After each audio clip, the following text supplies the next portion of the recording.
Hello, and welcome to our crash course video on labor law by Henry Taft and Emma Mulders. Today, we will be discussing a specific type of employment contract called the 0 hours contract. We will begin with an example. This is Julia. Julia is a 20-year-old student that wants to work to earn some extra money by working in a restaurant. She is offered a 0 hours contract. So, what does this mean for Julia?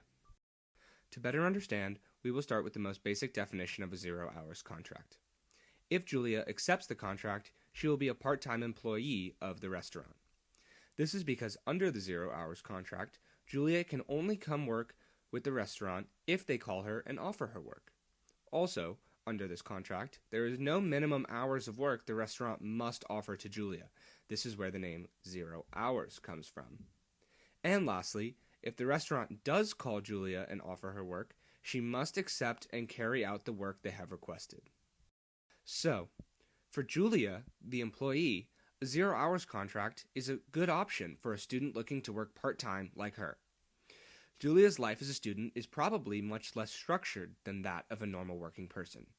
Imagine if Julia was required to work every other night from 6 to 10 p.m. under a normal employment contract. This might not work for her during the week she has to study much harder for exams or working on projects. So, with a 0 hours contract, Julia may have full weeks off work, giving her more free time to study without having to quit her job or terminate her contract of employment. But what about the pros for the restaurant, also known as the employer? Well, to make it more clear, let's now imagine that the restaurant Julia works for is also on the beach. Naturally, more people and tourists will come to the beach when the weather is nice and the sun is out.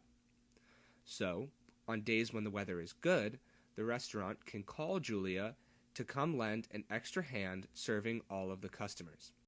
On cloudy, colder days, however, Julia probably won't be offered the work. This allows the restaurant to be more flexible with its employees and also to cut the cost of labor, which is many businesses' highest expense, especially restaurants. But it's also important to recognize the cons of a 0 hours contract.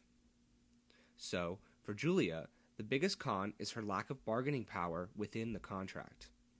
Not only can she not refuse work, but she is only ever paid for the hours she spends actually working, and the company even has the power to discontinue her work for longer periods of time. So Julia is not guaranteed anything and is basically at the mercy of her employer. Despite all that, there are still cons on the employer side that the restaurant should also consider before using this type of contract. If the restaurant offers Julia little to no hours and she would like to seek other opportunities to make money, there are almost no 0 hour contracts that also include clauses of exclusivity. This means that since 0 hour contracts are considered part-time, Julia could also sign contracts of employment with another employer, 0 hours or other types. So, the restaurant needs to be careful and still offer Julia favorable hours and pay, or else she may be driven away to one of their competitors. Great! Now that Julia and the restaurant both understand what a 0 hour contract is, along with its benefits and drawbacks from their individual perspectives, they can make an educated decision on how to maintain a positive and healthy employment relationship that meets both the parties' needs. Thank you so much for listening, and have a very nice day.